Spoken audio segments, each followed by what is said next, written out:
moved into this house in 1997.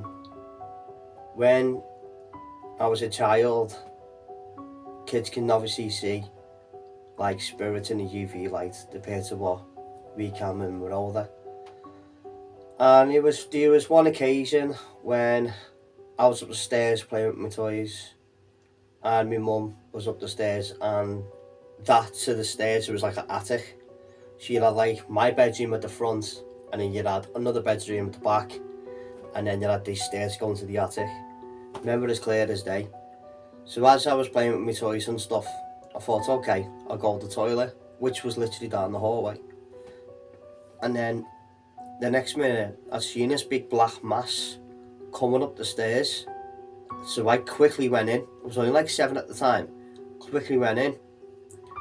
And then I thought, okay, put my toys away. And obviously tried it again.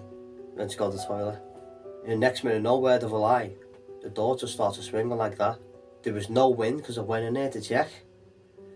And then as I went to go into my room, in the corner of my eye, I seen a black mass shoot past me and then go up the stairs to my mum's room. And for an experience that I had was quite scary for me because I didn't know what to do. Back in 2017, I was about 22, 23 at the time. We formed a group called Heighton Ghost Hunters, mainly just in Heighton. So quite a few things we were still learning, and I'm still learning now about the paranormal. But when we were going around to certain places, the history of it was just remarkable. And I even researched about spirits day in and day out. Because Heighton was more of an old Victorian town, and we even went places. I think the most weirdest part thinking about it now was more the fact that when you did go on the Heighton Ghost Hunters page, you see a lot of houses. People might mistake them to be letting agents. But it's just the memories as well, being in there growing up in Heighton as well. It's just, it's that old Victorian times. During the time of Heighton Ghost Hunters, me mate Craig, pictured there, we were always doing investigations, even if it was outside, inside. We were always talking to people about their experiences as well, being in Heighton. So one of my mates, Craig, he came to me and said, listen, my ex-partner's got a cousin who's had this haunting in this flat, and it was one of our very first house calls at the time. So we ended up going there. Before that, we had a meeting of how we're going to be doing it, who's going to be doing the test run. And the test run basically is that when one person interviews and the other one does a test, around with the EMF and whatever else at the time, to see if there's any cold spots that will trigger. So at the time we didn't know as much about the equipment that we had. We know that it will go up if it starts blinking, but we didn't know at the time that it's attracted to electric. That's what they were for. K2 meters were for checking wires and stuff. We didn't know that at the time. So I interviewed this person. He was saying that, the kid's bedroom, that there was things moving and there was banging in the middle of the night. The kids were scared to be in their bedroom at the time. So we end up doing a full investigation in there. And as I walked into one room, opened the door, there's an orb at the time, flew at me. Could have well been dust.